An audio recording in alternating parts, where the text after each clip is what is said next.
Hello everyone, welcome to my YouTube channel. Today we are discussing about the chemical properties of acids and bases. First of we want to know about the basic physical and chemical properties of acid and base. Physically, acid and base we can not differentiate easily. We can differentiate acid and base by using chemical properties, by using such as natural indicator, litmus paper or synthetic indicator, phenol phthalate solution और methyl orange.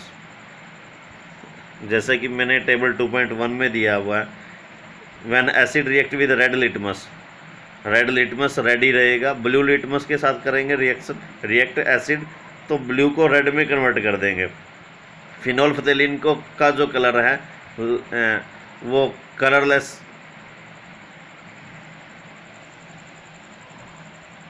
और methyl orange का जो colour है वो red कर देंगे.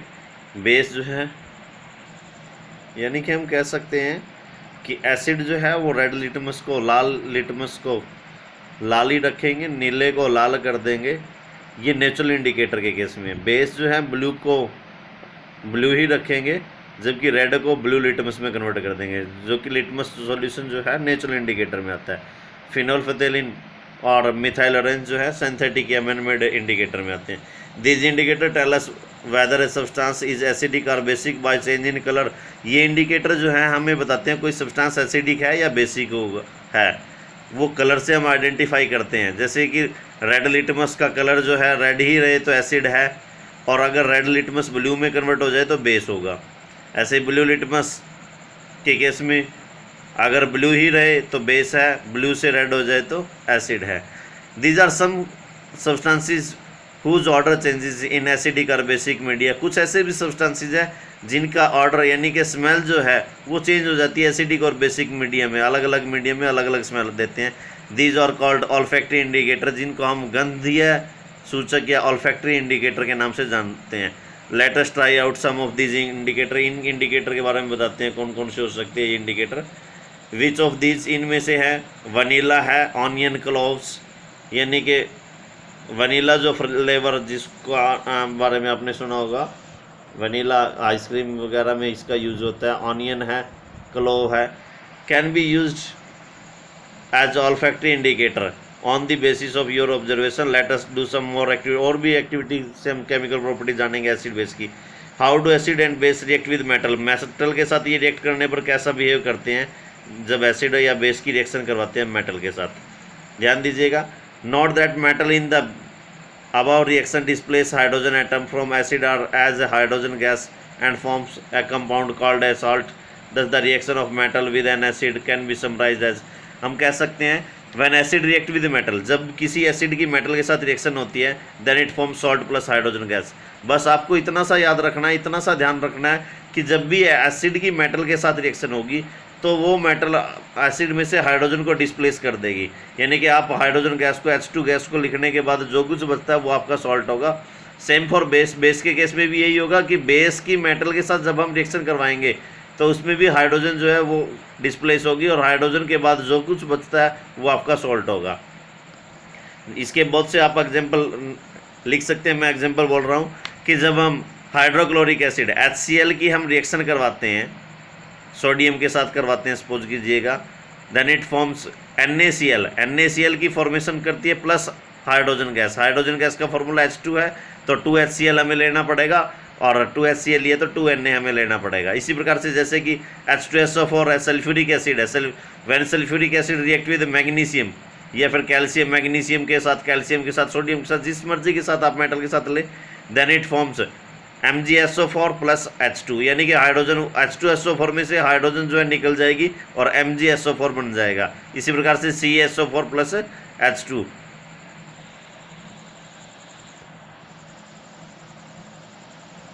Mg plus H2SO4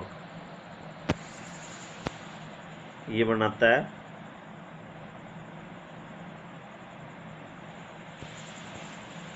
MgSO4 plus H2.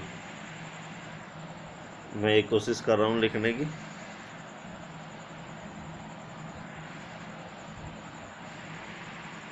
Can you write the equation for the reaction you have observe? The reaction that takes place can be written as follow. ये base के साथ reaction इन्होंने दिया, when base react with metal, जैसे कि sodium hydroxide है, zinc के साथ रिएक्शन करता है, then it form sodium zincate Na2ZnO2 plus hydrogen gas. Hydrogen gas को निकाल दीजिएगा। हाइड्रोजन गैस को निकालने के बाद H2 को निकालने के बाद जो बचता है वो आपका सॉल्ट होगा। You find again that hydrogen is formed in the reaction, however such reaction are not possible with all metal. ध्यान दीजिएगा, ये रिएक्शन, इस रिएक्शन में भी हाइड्रोजन गैस बन रही है, जबकि सभी की सभी मेटल ऐसे ही रिएक्ट नहीं करती। इसके लिए कुछ आगे रूल्स और जो इसके रूल्स है वो आप नेक्स्ट हायर क्लासेस में पढ़ेंगे। How do metal carbonate and metal hydrogen carbonate react with acid. ये क्वेश्चन क्या है कि मेटल कार्बोनेट और मेटल हाइड्रोजन कार्बोनेट कैसे रिएक्ट करते हैं एसिड के साथ। ध्यान दीजिएगा, मेटल कार्बोनेट जो होते हैं वो बेसिक नेचर के होते हैं, बेस की तरह होते हैं, कड़वे होते हैं। मेटल हाइड्रोजन कार्बोनेट ये भी बेस की तरह होते हैं। इनके एग्जाम्पल यहाँ पे दिए हुए हैं Na2CO3, ये एक मेटल कार्बोनेट है जिसको हम बोलेंगे नाम सोडियम कार्बोनेट।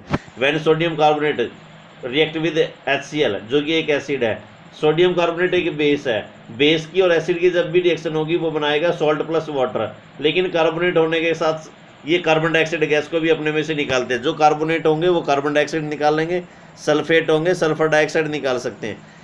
जैसे कि Na2CO3 की HCl के साथ रिएक्शन करवाए, then it forms NaCl sodium chloride लवण, जल के लिए H2O plus carbon dioxide CO2, इस प्रकार से बनाते हैं। इसी प्रकार से मेटल हाइड्रोजन कार्बोनेट का अगर नाम हम ले तो NaHCO3 एक मेटल हाइड्रोजन कार्बोनेट है जिसको हम बोलते हैं सोडियम हाइड्रोजन कार्बोनेट या सोडियम बाइकार्बोनेट के नाम से भी इसको जान सकते हैं।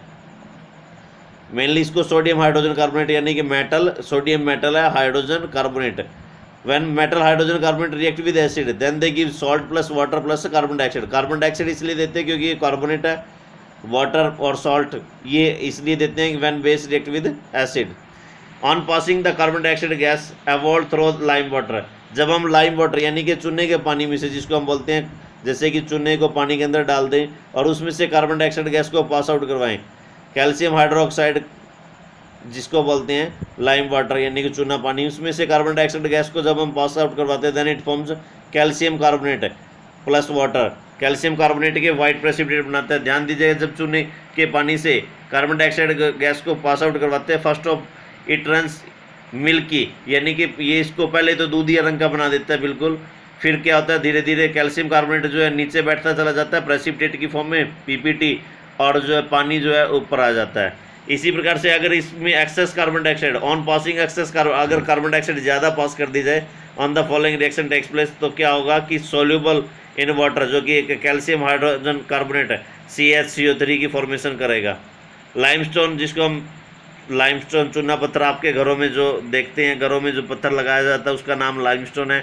चौक आप यूज़ करते हैं, मार्बल आप पत्थर जिसको बोल रहा है marble are different forms of calcium carbonate. ये कैल्शियम कार्बोनेट की ही अलग अलग रूप है। ऑल मेटल कार्बोनेट जितने भी मेटल कार्बोनेट है या हाइड्रोजन कार्बोनेट है react with acid to give corresponding salt carbon dioxide and water. ध्यान दें इस जनरल इक्वेशन की तरफ, जितने भी मेटल कार्बोनेट हैं और मेटल हाइड्रोजन कार्बोनेट है वो जब एसिड के साथ रिएक्ट करते हैं क्योंकि वो बेसिक नेचर के होते हैं तो वो सॉल्ट प्लस कार्बन डाइऑक्साइड और वाटर की फॉर्मेशन करते हैं। Thus the reaction can be summarise. ये रिएक्शन दी हुई है कि मेटल कार्बोनेट और या फिर मेटल हाइड्रोजन कार्बोनेट हो, जब एसिड के साथ रिएक्शन करते हैं then they form salt plus carbon dioxide and water. Next है how do acids and bases react with each other. Acid और बेस एक दूसरे के साथ कैसे रिएक्ट करते हैं, ये बात हमें ऊपर भी देखने को मिली। When acid react with base then it they form salt plus water. When acid react with base, जब एसिड और बेस एक दूसरे से रिएक्ट करते हैं, एसिड की pH ज़्यादा होती है, 7 से कम होती है, बेस की pH 7 से ज़्यादा होती है, दोनों एक दूसरे से रिएक्ट करते हैं तो ये एक उदासीन यानी कि 7 की pH के लगभग ये एक सॉल्यूशन की फॉर्मेशन कर देते हैं जो कि न्यूट्रल है। In the above activity we observe that the effect of a base nullify by an acid. हमने देखा ऊपर वाली एक्टिविटी में, या मैं आपको बता देता हूँ, एक एसिड के इफेक्ट को बेस खत्म कर देता है और बेस के इफेक्ट को एसिड खत्म कर देता है। When acid react with base और बेस रिएक्ट विद एसिड, बात एक ही है, चाहे एसिड बेस के साथ रिएक्ट करे या बेस एसिड के साथ, तो एक दूसरे के इफेक्ट को खत्म करेंगे और सॉल्ट प्लस वाटर की फॉर्मेशन ये कर देते हैं। The reaction between an acid और base to give salt and water is known as. जो रिएक्शन एसिड और बेस की होती है और एसिड बेस की रिएक्शन में यदि सॉल्ट और वाटर की फॉर्मेशन हो तो इस ऐसी रिएक्शन को हम न्यूट्रलाइजेशन रिएक्शन बोल देते हैं। न्यूट्रलाइजेशन मीन से न्यूट्रल कर दिया जाता है, यानी कि इसको हम समराइज कर सकते हैं एसिड प्लस बेस और base plus acid then they form salt plus water. Thanks. Like share subscribe करना ना भूलें। अगर आपकी कोई क्वेरी है तो आप कमेंट बॉक्स में जाकर के कमेंट करके आप मेरे से जान सकते हैं किसी भी क्वेश्चन से रिलेटेड। इससे रिलेटेड जितनी भी रिएक्शन है आप कमेंट बॉक्स में पिक्चर बनाकर या फिर कमेंट बॉक्स में जाकर के राइट करके आप पूछ सकते हैं, लिख सकते हैं। Thank you.